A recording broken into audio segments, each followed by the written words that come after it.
사서검왕기 제10화 운명의 만남. 하무명이라는 가명으로 강호를 떠돈 지 반년이 지났다. 천산의 검황동에서 나온 무혁은 이제 23세 청년이 되어 있었다. 5년간의 혹독한 수련으로 단련된 그의 몸은 한치의 군살도 없이 다져져 있었고, 깊은 눈동자에는 복수의 의지가 조용히 타오르고 있었다. 마교의 동향을 파악하려면 중원의 중심가로 들어가야 한다. 무혁은 혼잣말을 하며 험준한 산길을 걸어 내려갔다. 앞으로 이어지는 계곡은 화산으로 이어지는 길목이었다. 화산파는 정도무림의 명문으로 그들의 정보력이라면 마교의 움직임을 어느 정도 파악하고 있을 터였다. 그때였다.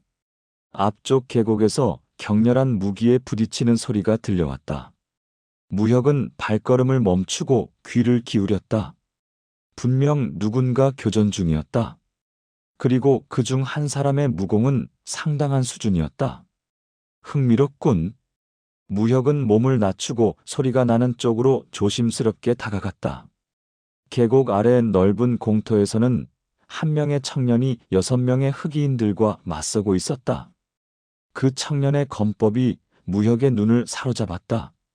휘날리는 긴 머리칼과 함께 펼쳐지는 검초는 마치 꽃잎이 바람에 흩날리는 듯 우아했지만 그 안에 담긴 살기는 예리하기 이를 데 없었다. 화산 13초의 12식, 낙홍무영. 청년이 외치며 검을 휘둘렀다. 붉은 검기가 허공에 꽃잎 모양을 그리며 흑이인들을 향해 쏟아져 나갔다. 3명의 흑이인이 비명을 지르며 쓰러졌다. 화산파의 검법인가? 무혁은 눈을 가늘게 뜨고 지켜보았다. 화산파의 화산 13초는 정도무림에서도 손꼽히는 절기였다.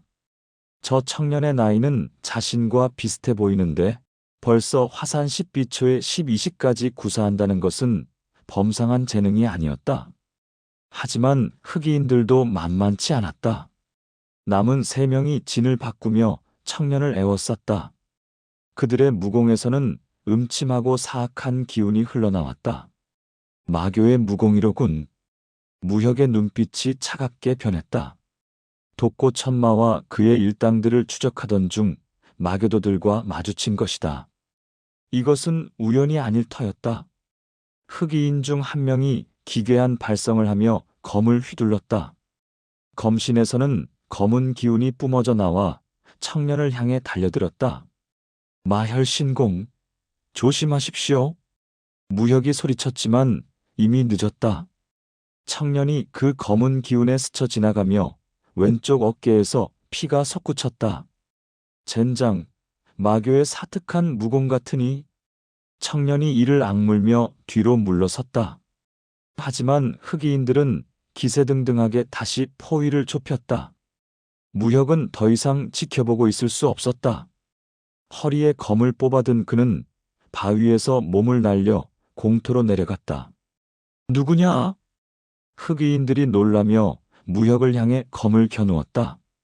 그냥 지나가던 나그네다. 무혁이 담담하게 답하며 검을 들어 올렸다. 그 순간 그의 몸에서 예리한 검기가 폭발적으로 뿜어져 나왔다. 5년간 검황동에서 갈고 닦은 9,000현 검결의 진정한 위력이 드러나는 순간이었다. 구름을 가르는 바람처럼 현검 일식 마이너스 풍절운. 무혁의 검이 바람을 가르며 나아갔다. 마치 한 줄기 바람이 일순간에 구름을 찢어버리듯 그의 검기가 흑이인들 사이를 스쳐 지나갔다.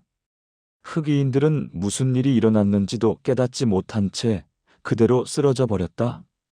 단 한 번의 검기로 3명을 동시에 제압한 것이었다. 청년이 놀란 눈으로 무혁을 바라보았다. 이런 절묘한 검법을 도대체 누구신지 여쭤봐도 될까요? 하무명이라고 하네. 자네는?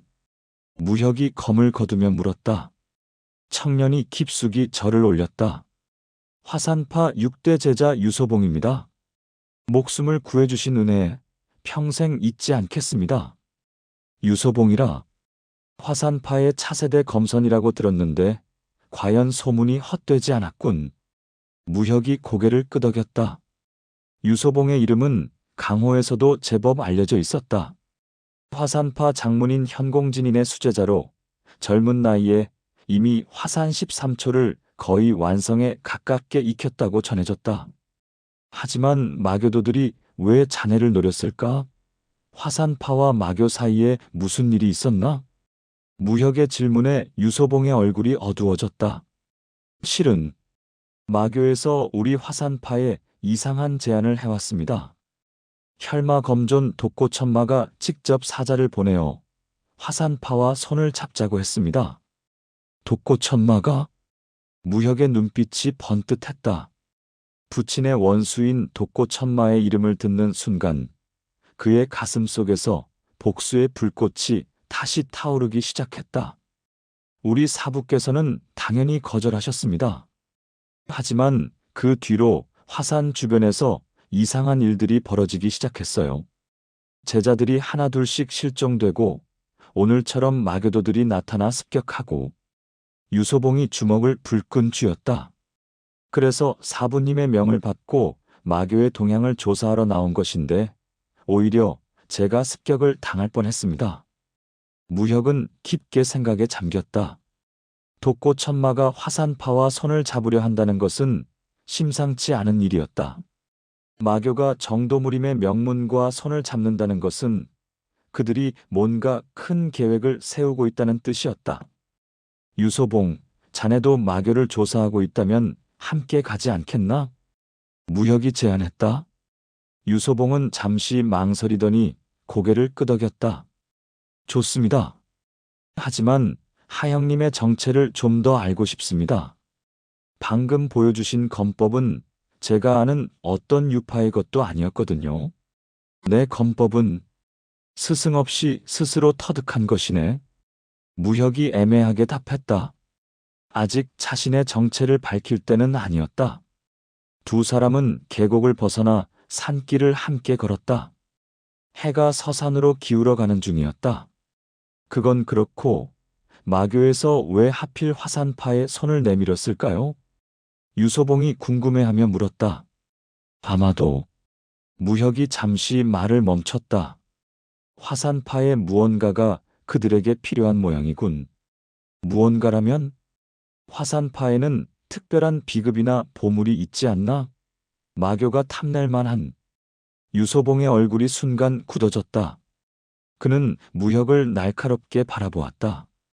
하영님께서는 왜 그런 것에 관심이 있으신지요? 분위기가 급격히 차가워졌다.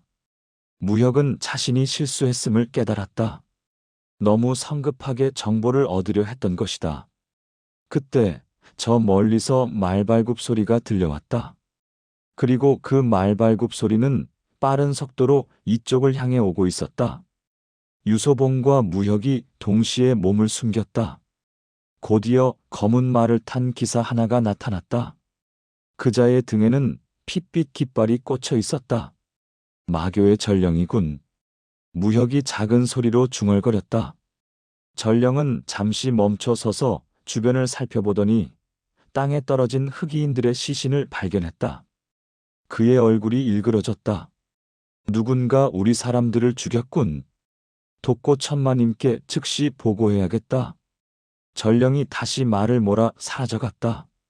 무혁과 유소봉이 숨을 죽이고 기다렸다가 다시 모습을 드러냈다. 이상하군요. 마교도들이 이렇게 공공연하게 활동한다는 것은. 유소봉이 고개를 갸우뚱했다. 무혁은 전령이 사라진 방향을 응시했다. 그쪽은 하서령 방향이었다. 자신의 고향, 그리고 일문이 몰살당한 그곳으로 향하는 길이었다. 유소봉, 혹시 마교 본거지가 어디인지 아나? 정확히는 모르지만 최근 들어 하서령 일대에서 마교의 활동이 활발해졌다고 합니다. 혹시? 유소봉이 무혁을 바라보았다.